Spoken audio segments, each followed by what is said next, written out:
Olá, boa noite. Começa agora o Jornal do Senado. Mais uma semana intensa de votações. No esforço concentrado em resposta às manifestações populares, foram aprovados projetos sobre a reforma política e outros que beneficiam diversas categorias profissionais. Nesta semana aqui no plenário, os senadores aprovaram mais de 20 proposições, fora requerimentos que pediam urgência para alguns assuntos. Foram sessões deliberativas de segunda a quinta-feira. Nas votações, aprovaram a regulamentação dos direitos e deveres dos trabalhadores domésticos.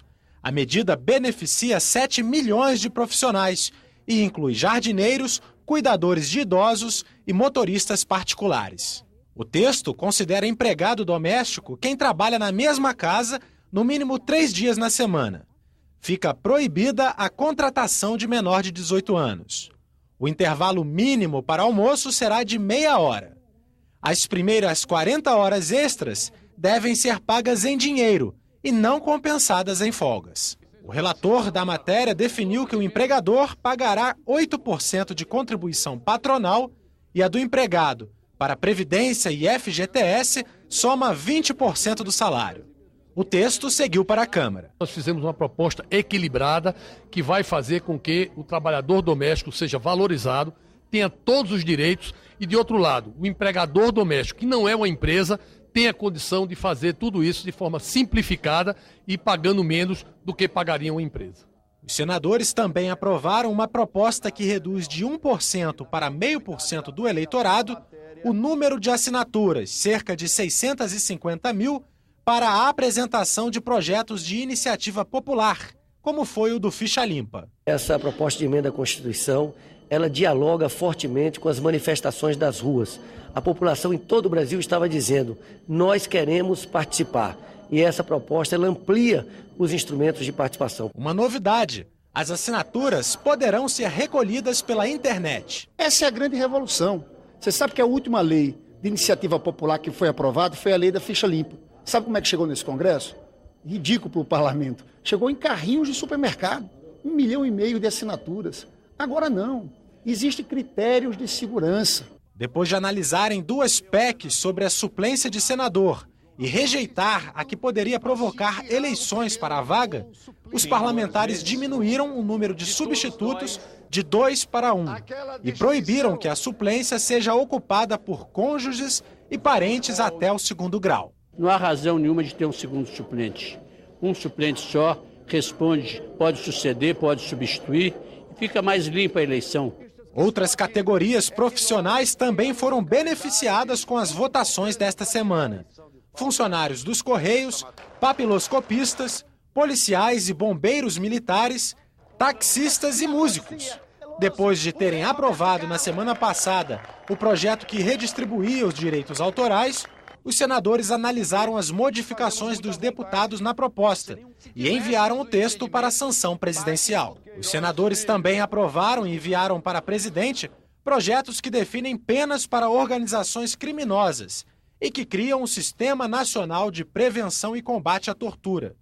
Para a Câmara, mandaram um projeto de lei que estimula a criação de zonas industriais exportadoras no Norte, Nordeste e Centro-Oeste.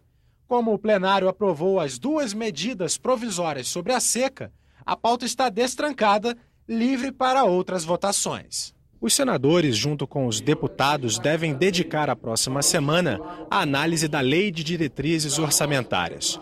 Outros assuntos prioritários da pauta do Senado, em resposta às manifestações populares, devem ser retomados em agosto. O passe livre para o transporte escolar, que é uma proposta assinada em primeiro lugar por mim, mas que contou com a coautoria de praticamente todos os senadores dessa casa, a proposta de emenda à Constituição que extingue as hipóteses de foro privilegiado para deputados e senadores. Os vetos ao ato médico e o trabalho do Senado para responder à população foram alguns assuntos debatidos no plenário desta sexta-feira. A senadora Vanessa Graziotin falou das manifestações populares que ocorrem no país como forma de motivar debates polêmicos e a aprovação de projetos no Congresso Nacional. Creio que nós não podemos, mesmo com o arrefecimento do movimento popular, chegar ao segundo semestre sem entender que o ritmo que nós temos que dar no debate e nas decisões deva ser o mesmo ritmo do final desse semestre, deva ser o mesmo para que a gente possa promover as mudanças, inclusive ter a coragem, senador Jorge Viana, senadora Ana Rita, a coragem de enfrentar o problema da reforma política. Entre as matérias que não foram votadas, o senador Jarbas Vasconcelos defendeu a aprovação de proposta de emenda à Constituição apresentada por ele para tornar automática a perda do mandato de parlamentar condenado por crime contra a administração pública. Quer dizer, o parlamentar, deputado ou senador, condenado por um desses dois crimes ou pelos dois crimes, não tinha mais aquela polêmica de ser a Câmara ou o Senado que iria cassar o seu mandato. Quem cassaria era o próprio Supremo Tribunal. Apresentei ontem um requerimento de minha autoria, pedindo a inclusão na ordem do dia da proposta de emenda à Constituição número 18 de 2013. Essa que eu acabei de dizer de que trata. Para que as propostas aprovadas no Congresso virem realidade para a população, a senadora Lídice da Mata destacou a importância de Executivo e Legislativo atuarem juntos. Se o parlamento anda de um lado e o poder executivo do outro, certamente nós não iremos atender às reivindicações da população. Nas várias esferas do poder, reagimos com senso de urgência na tentativa de responder a essas vozes. O Congresso Nacional, e em particular o Senado, tem tentado reagir com uma agenda positiva que procura identificar a demanda difusa das manifestações. Os vetos presidenciais à lei do ato médico foram criticados por alguns senadores. Entre os artigos vetados está o que garantia aos médicos a responsabilidade exclusiva no diagnóstico e na prescrição de medicamentos e terapias. Os pontos rejeitados ainda vão ser analisados em sessão do Congresso Nacional. Faltou a compreensão do governo para assumir o que era sua responsabilidade e entender uma demanda que deveria ter sido entendida consensuadamente. Quem leu o ato médico, quem leu com responsabilidade a lei do ato médico, com responsabilidade, não encontrará nenhuma linha ali que iniba o exercício de qualquer outra atividade profissional da área da saúde. Se permanecer o veto, nós médicos não temos o direito de diagnosticar as patologias. Cai por terra a essência da nossa vida profissional. Um grupo de câmara formado por violoncelistas da Filarmônica de Berlim, a riqueza do Cerrado e a degradação da bacia do Taquari. Destaques da programação de fim de semana da TV Senado.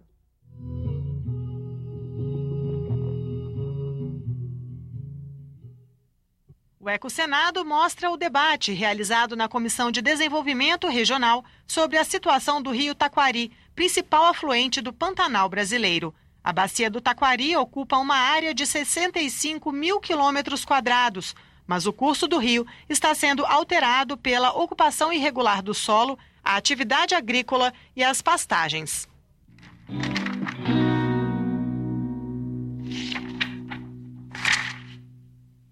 No Leituras, o escritor Jura Arruda fala de Fritz, um sapo inquieto que conta o surgimento da cidade de Joinville, em Santa Catarina. Além de literatura infantil e história, Jura Arruda também escreve para teatro.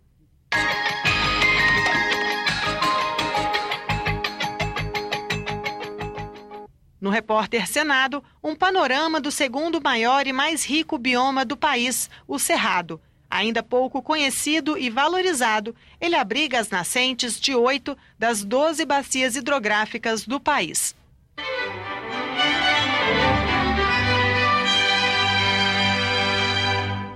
O Conversa de Músico traz a primeira parte de uma apresentação do grupo de câmara Dozichelli, formado por 12 violoncelistas da Orquestra Filarmônica de Berlim.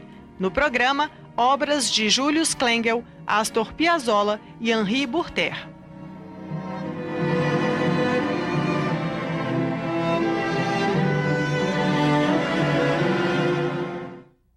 Na página da TV na internet você pode rever as principais reportagens desta edição.